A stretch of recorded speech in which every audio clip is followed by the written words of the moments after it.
Let's talk about the filth that's starting to come out in the early days of the Diddy trial. This, of course, is P. Diddy. Surprise, surprise, he's a creep. Surprise, surprise, he's done horror. Sean Combs' carefully staged redemption just shattered spectacularly, and the fallout is slicing deeper than any prison sentence. Music.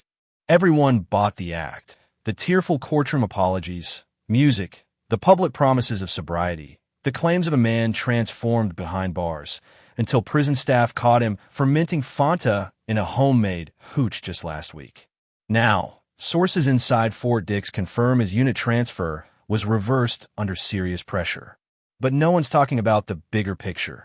Music, this isn't a slip-up, it's a pattern.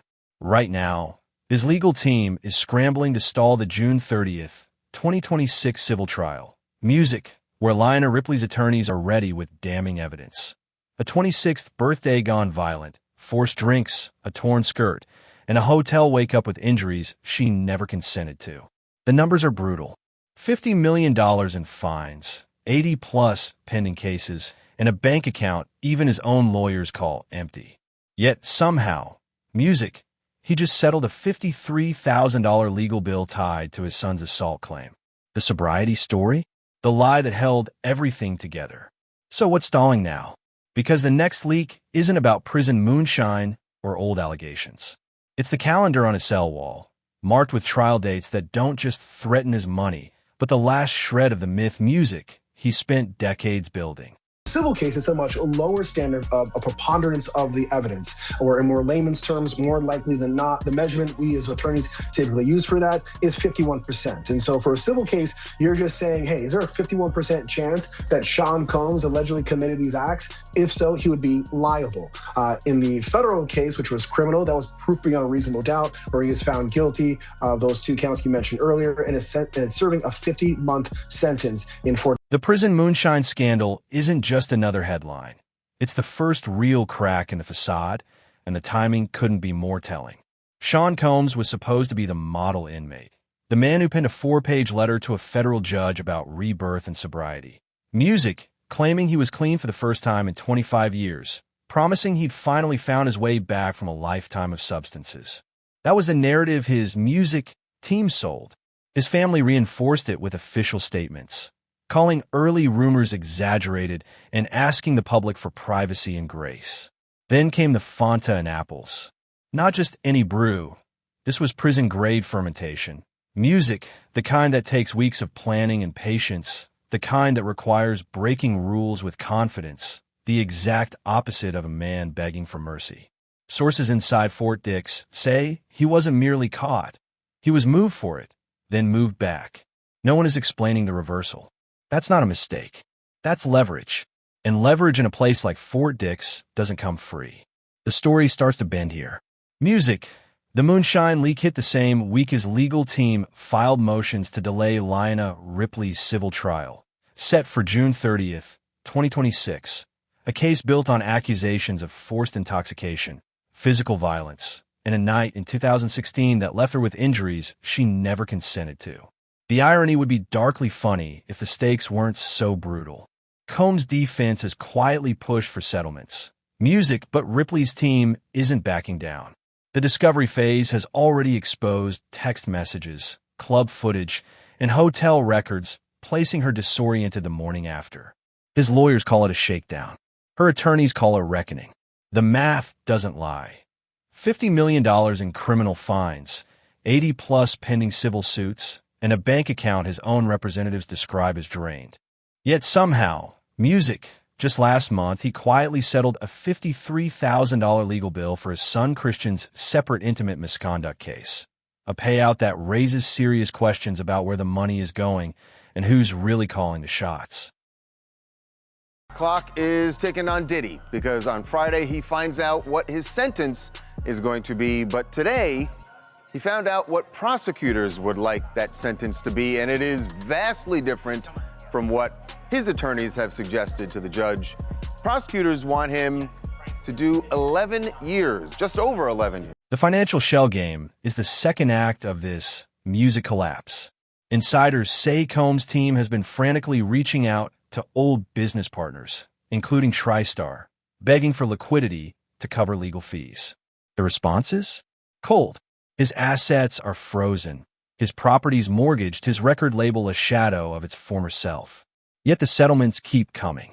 The $53,000 payout for Christian's case was just the beginning. Cassie Ventura's $30 million settlement set the market, music rate, and now every plaintiff's attorney in LA and New York is sharpening their numbers. Whispers say the real fight isn't in the courtroom, it's music in the accounting ledgers. His team claims poverty. His lifestyle says otherwise. And the gap is making his accusers bolder. Then there's the shifting release date.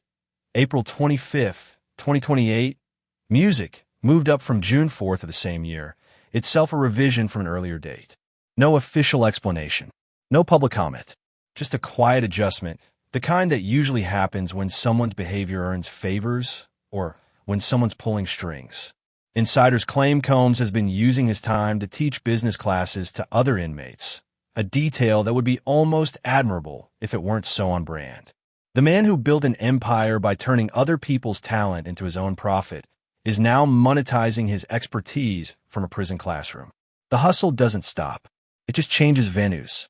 If I'm handicapping it, if somebody comes to me and says, Mark, what do you think about an appeal? It's not Sean Combs, it's somebody else. The judge found sentencing guidelines that were over 70, and the judge went under by 20. And then I'm asked, I went to trial, I lost on a couple of counts, and the judge went under what probation suggested the guidelines are. I would tell you that an appeal is incredibly, it's always a heavy lift. It just becomes a... But the silence around the release date speaks louder than any official statement. His team won't comment. The BOP stays quiet. Music and the timing, right as the Ripley trial looms, feels less like coincidence and music more like calculated strategy. If he's out before the civil cases hit, he can face them on the outside. If not, he's trapped, and the lawsuits turn into a free-for-all. That's the chess game now. And the Moonshine? That was just the first sign that he's still playing to win, even from prison cell. Partial verdict in the Diddy case after 2 days. The jury has reached unanimous decisions on 4 of the 5 counts. The problem is that 5th count means that we don't get to find out what the verdicts are on the other 4 because they are hung up. The Ripley case is the linchpin. Music. Her legal filings detail a night at the Playhouse Club in 2016, where Combs allegedly forced a drink on her and assaulted her in a way that left physical evidence. The next morning, she woke up in a hotel room with bruises and a torn garment. Her memory is fragmented. Her attorney stopped short of calling it dozing. Music, but the implication is clear. Discovery documents suggest they have more than just her testimony. Club footage, texts, and a disturbing pattern. If even part of it is proven, the $30 million payout to Cassie Ventura starts to look like a bargain. The flight where Diddy said to her, she testified that he showed her a video of a freak-off that she participated in and said, if you don't participate in another freak-off when we get to New York, I'm going to put this video out. I'm going to send it to your mother. And that's coercion. She testified to that. If the jury believed her, yeah, that's coercion. They would have. This is where the story gets truly dangerous for him, because Ripley isn't the only one. Aubrey O'Day's affidavit, filed in a separate case. Music recounts a 2005 incident where she was found inebriated and half-dressed in a studio, with Combs allegedly involved. O'Day herself says she doesn't remember it, a detail that's somehow even more chilling than the accusation. Then there's the 2008 email he sent her. Music, I don't want to just F*** you. I want to turn you out. She claimed she was fired from Danny Kaine for refusing his advances. The documentation exists, but the memory does not. And that's the nightmare, the pattern, not just the isolated cases. The accumulation. Music, how the stories overlap, the methods repeat.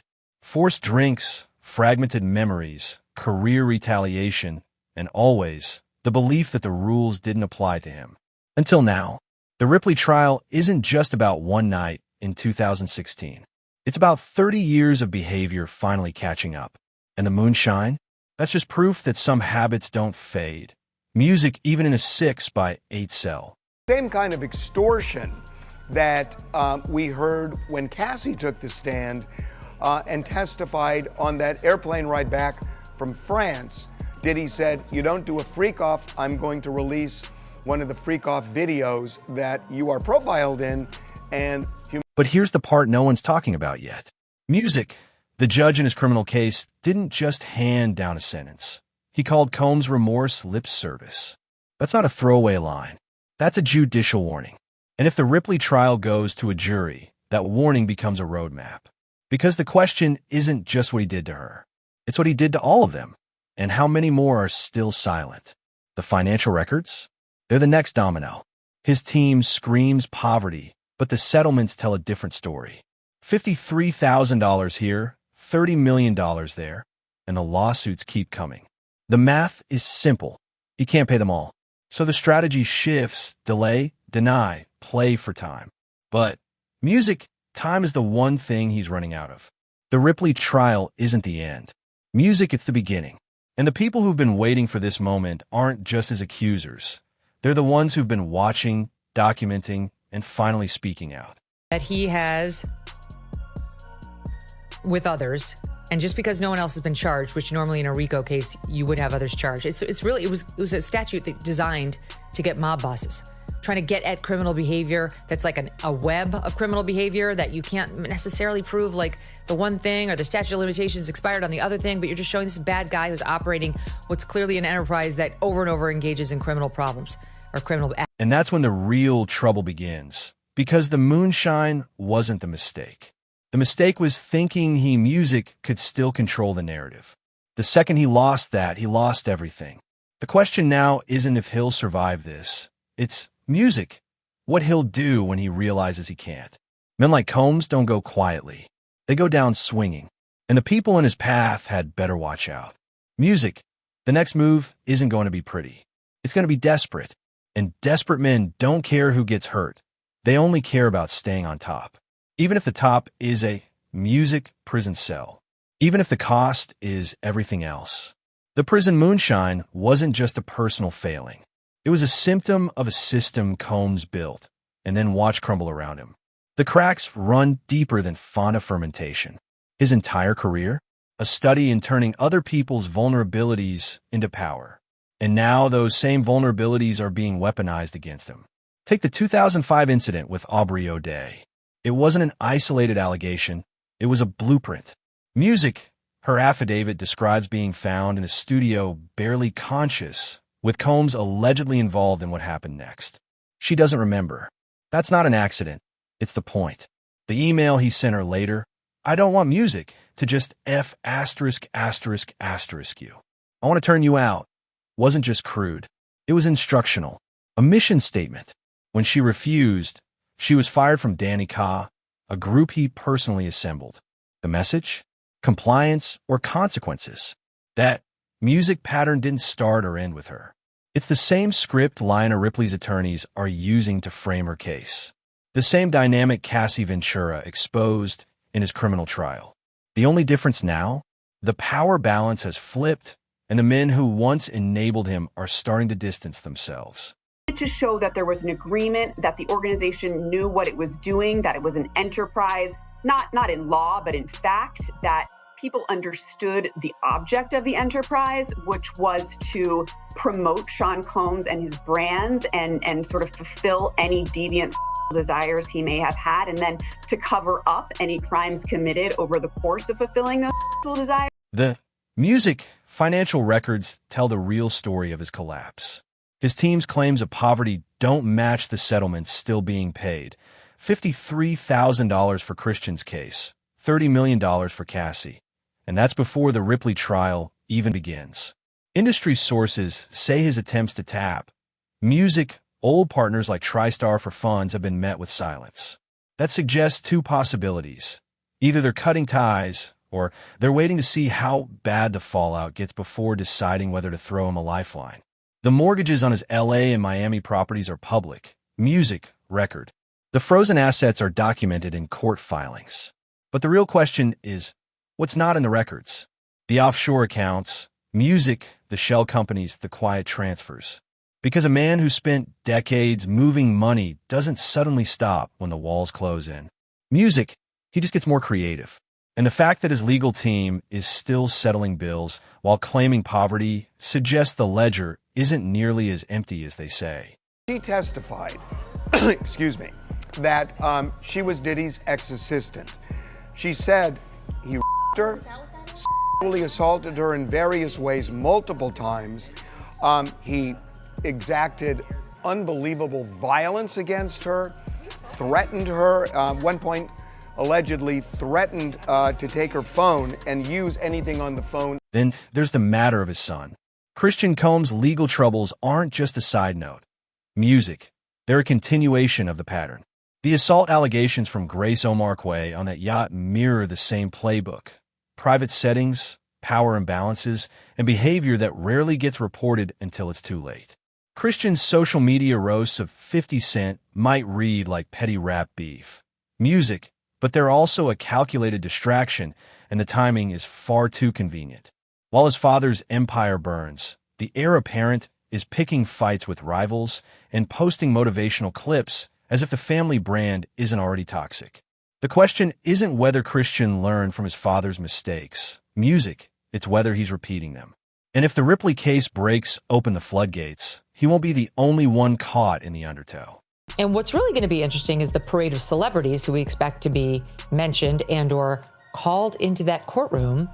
You know, people who we hadn't heard about prior, like Mike Myers, you know, Austin Powers, Mike Myers.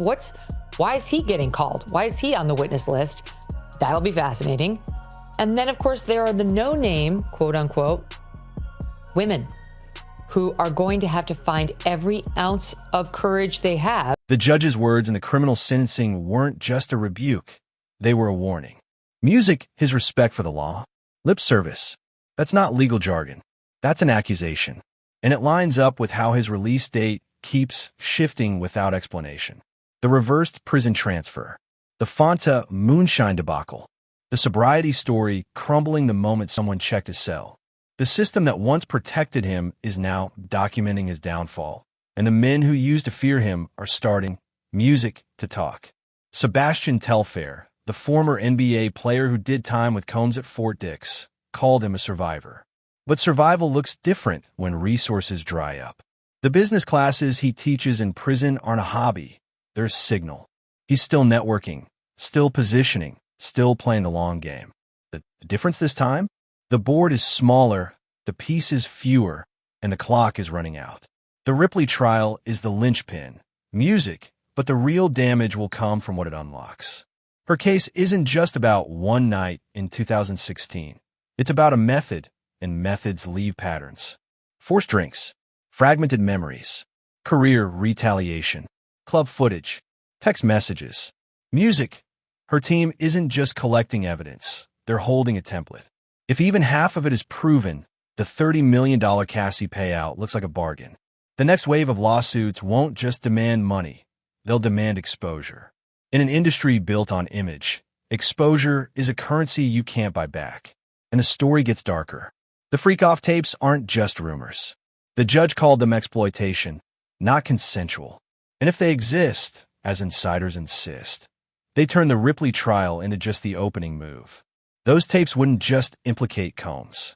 They'd implicate the circle, the enablers, the men who looked the other way, who laughed, who benefited. That's why the silence from former associates is louder than any statement. They're not just watching his downfall. They're calculating their own escape routes. The dominoes won't stop at him. The prison release date keeps changing, and that's not an accident. April 25th, 2028 is the latest. His team calls it good behavior. Critics call influence. The truth? Somewhere in the middle. A man who still knows how to work the system from the inside. Business classes, chapel library job, substance treatment programs. None of it is coincidence. It's strategy. And the strategy isn't about redemption. It's about control. Because once he's out, the game changes.